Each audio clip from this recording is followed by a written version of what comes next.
Le début du carême à Jérusalem, le mercredi des cendres dans la basilique du Saint-Sépulcre et au Saint-Sauveur, avec les nombreux jeunes de la paroisse latine. Des applaudissements du monde civil et politique israélien pour le nouveau livre du pape, la deuxième partie de Jésus de Nazareth, qui raconte la passion et la résurrection du Christ, sorti le 10 mars. Foi et engagement pour la paix, la visite en Terre Sainte du président du Chili, Sébastien Piñera. Le 8 mars, à Jérusalem, des femmes israéliennes et palestiniennes ensemble, des mères fortes et courageuses qui luttent ainsi pour le futur de cette terre et de leurs enfants. Une initiative soutenue pour la première fois par la municipalité de Jérusalem. www.custodia.org, le nouveau site de la Custodie de Terre Sainte, est en ligne depuis cette semaine. Le portal offre de nombreux services pour les pèlerins et pour tous les intéressés à connaître la terre de Jésus. C'est l'aube d'une matinée comme tant d'autres dans la basilique du Saint-Sépulcre. Mais aujourd'hui est le mercredi des cendres, et vivre ici le début du chemin du carême a une intensité toute particulière, justement parce que c'est le lieu du mystère pascal auquel on se préparera durant les semaines prochaines. En outre, le carême à Jérusalem est un parcours caractérisé par des célébrations liturgiques spéciales dans les lieux saints, et ici dans la basilique du Saint-Sépulcre en particulier. La messe avec l'imposition des cendres, célébrée le jour donnant le coup de départ au chemin vers Pâques, vit cette année une grande participation. Ensemble avec la communauté franciscaine qui, comme d'habitude, préside et chante cette célébration eucharistique à 6h30 devant l'édicule qui garde la tombe vide, il y a des chrétiens locaux, des religieux qui vivent à Jérusalem et de nombreux pèlerins. Les chrétiens coptes prient aussi à leur autel, derrière l'édicule du Saint-Sépulcre. Le carême commence aussi pour eux, comme pour toutes les autres églises orthodoxes, car cette année, la date de Pâques est la même pour tous les chrétiens de toutes les confessions.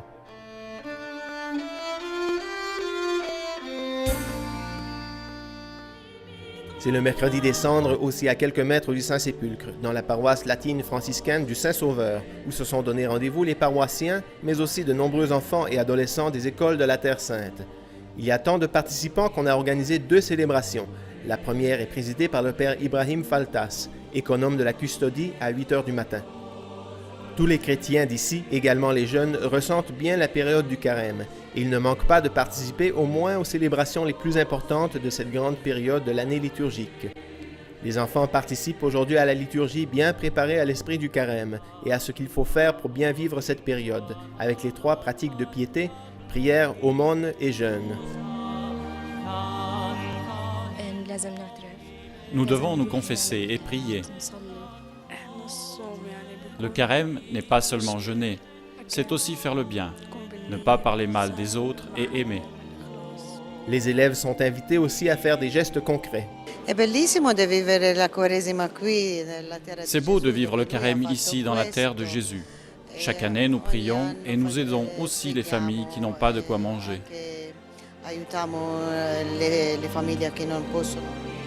Alors qu'un groupe d'élèves quitte l'église, un autre arrive pour la seconde célébration, celle de 9h, présidée par le père Firas, curé du Saint-Sauveur. La période du carême est un temps de conversion auquel nous sommes tous appelés. C'est d'ici, de Jérusalem, qu'est parti le message du salut qui arrive au monde entier. Et nous aussi avons besoin de la prière et du soutien de l'Église, nous qui sommes de la paroisse mère à Jérusalem.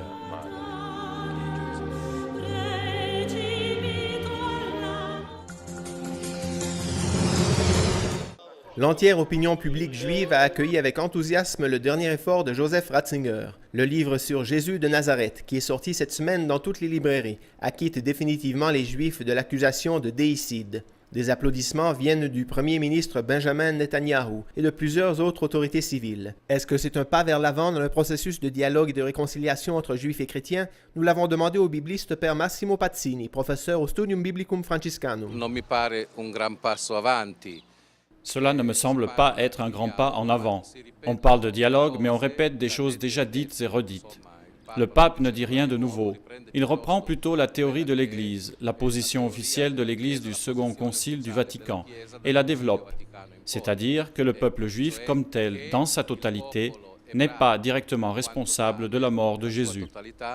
Non è responsabile direttamente della morte di Gesù. Il Papa dice che I responsabili religiosi del popolo hanno avuto una loro parte. Le pape dit que les responsables religieux du peuple ont eu leur part dans la condamnation de Jésus, et cela est un fait certain. Cela serait beau de voir la réaction des associations qui s'occupent du dialogue, mais surtout la réaction du rabbinat juif de Jérusalem. Cela serait beau de voir comment ils réagissent à ces paroles du pape, parce qu'en fin de compte, s'il y a un groupe qui s'en sort d'une manière pire que les autres, c'est justement le monde religieux juif, c'est-à-dire l'aristocratie, ceux qui commandent, et jusqu'aujourd'hui, ce sont eux qui donnent les directives aux Juifs d'Israël et du monde entier. Sono coloro che danno le direttive per i giudei di Israele e di tutto il mondo. À ceux qui soulèvent encore la question de l'antisémitisme chrétien, Pazzini dit que c'est un chapitre de l'histoire encore à étudier. Dans l'Église primitive, ce furent les persécutions des Juifs contre les chrétiens, poursuit le père Massimo, qui provoquèrent des réactions. Et il ne faut pas confondre l'histoire avec la théologie. Chi ha condannato Gesù? Qui a condamné Jésus? Cela demeure un mystère. Si nous parlons de manière théologique, nous pouvons dire « c'est le plan de Dieu qu'il a voulu ainsi ». Mais si nous parlons selon les sources que nous avons, nous devons dire qu'il y a une concomitance de causes. Nous pouvons dire que les chefs religieux juifs, sans Pilate, n'auraient pas condamné Jésus. Et Pilate, sans la contribution des chefs juifs, n'aurait pas condamné Jésus. Je crois donc qu'il y a divers facteurs à considérer. Et puis, imputer à quelqu'un la faute de cette condamnation pour ensuite se venger contre lui, cela est un autre discours à affronter en d'autres circonstances et à un autre moment. Au-delà de ces questions reste un fait indiscutable, la grande volonté de ce pape à dialoguer avec tous, certain que la foi en un seul Dieu puisse illuminer le chemin de chaque homme. Pour cela aussi, merci sainteté.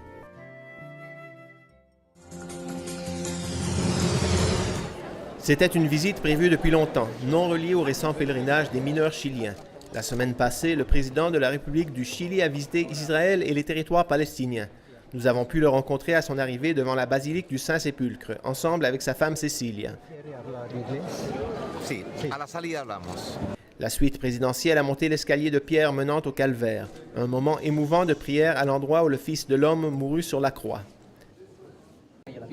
Accompagné par un frère franciscain chilien, le président écouta attentivement l'histoire du Saint-Sépulcre, racontée dans sa langue maternelle. Les franciscains ont offert au couple présidentiel des souvenirs locaux de perles, un crucifix et un chapelet.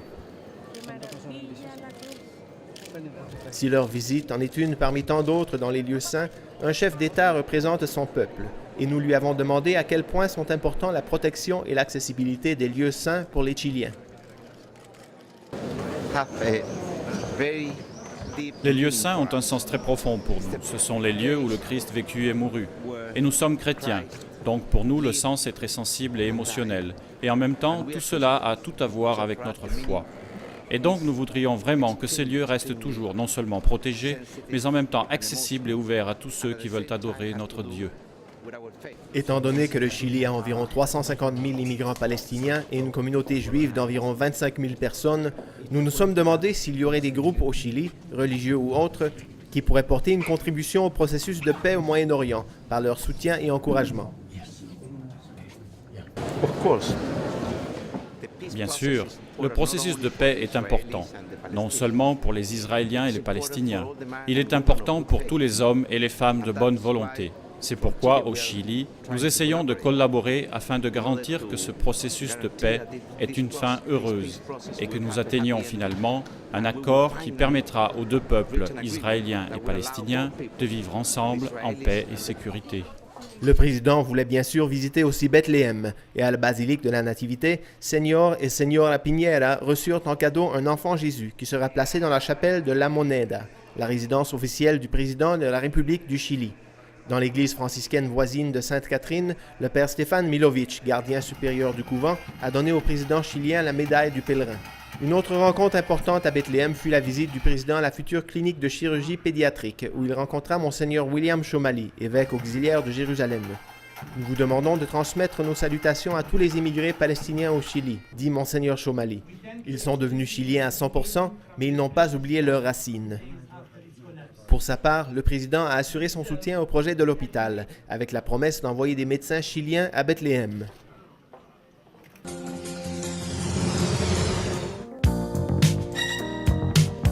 Des femmes israéliennes et des femmes palestiniennes ensemble pour célébrer la journée de la femme. Cela prend une connotation toute particulière ici à Jérusalem. Aucune protestation ou revendication d'égalité, seulement un exemple à imiter et un message pour tous. Le rendez-vous est à la porte de Jaffa. Un groupe de femmes juives provenues de diverses parties d'Israël et de Jérusalem marche le long des murs de la ville vers la porte d'Hérode, l'accès au quartier arabe musulman de la vieille ville, où elles sont attendues avec de nombreux sourires et de la nourriture arabe par un beau groupe de femmes palestiniennes. Cela n'est pas à prendre pour acquis dans une ville où tout est divisé à cause d'un conflit qui a créé et continue de créer, même parmi les simples gens, préjugés et méfiance. La fondatrice de cette initiative, soutenue pour la première fois par la municipalité de Jérusalem, est l'Israélienne Dvorah Perlman. La situation ne concerne pas uniquement et concrètement les femmes. Il y a tant de vieilles manières qui sont bien enracinées, surtout ici dans la vieille ville. Ce que nous promouvons est une nouvelle voie. Au lieu du chemin de la séparation, la nouvelle voie est l'unification, un chemin vers l'unité. Comment et quand réussira-t-il? J'espère qu'il réussira aujourd'hui.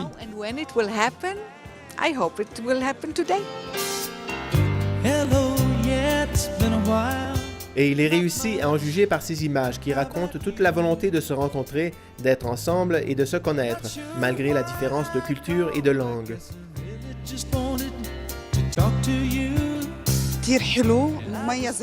C'est une très belle journée, très particulière, parce que nous sommes des femmes israéliennes et des femmes arabes. C'est une très belle chose d'être toutes ensemble. Nous vivons un conflit ici, mais les femmes veulent vraiment vivre ensemble et en paix. Mais seulement les femmes peuvent faire cela.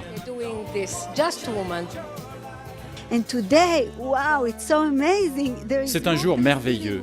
Il y a plus de femmes palestiniennes que d'israéliennes.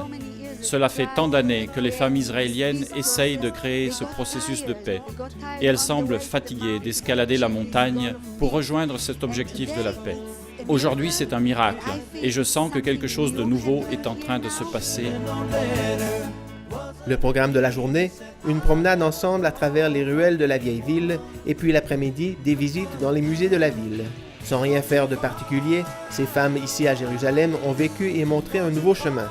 Convaincues que la paix puisse venir du cœur et surtout du cœur des femmes, ces mères fortes et courageuses luttent ainsi pour le futur de cette terre et de leurs enfants. Je veux te dire que mon fils a 18 ans et va bientôt commencer son service militaire. Depuis qu'il était petit, quand je le portais à la maternelle et l'embrassais, je lui disais « Une étreinte, chaque jour, portera la paix. » Et aujourd'hui, je lui dis « Tomer, je vais là-bas pour toi, parce que je veux obtenir cette paix pour toi. » L'espérance est que cette terre, cette ville, pourrait un jour leur ressembler.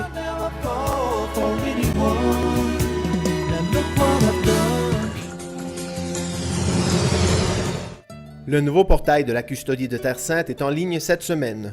Le site, que vous pouvez consulter à l'adresse www.custodia.org, a une interface graphique complètement rénovée et un contenu mis à jour et révolutionnaire. Manuel a compris, ensemble avec son équipe, s'est occupé des aspects techniques, suivant, dit-elle, les pas des prédécesseurs qui ont contribué de manière décisive à la construction du portail. Le portail a de nombreuses nouvelles fonctions. Il y a un espace entièrement dédié au pèlerinage, à tous les sanctuaires de la Terre Sainte et de nombreuses informations sur l'histoire de la custodie et des franciscains, sans parler de la possibilité de télécharger la fonction pour le iPod et le iPhone.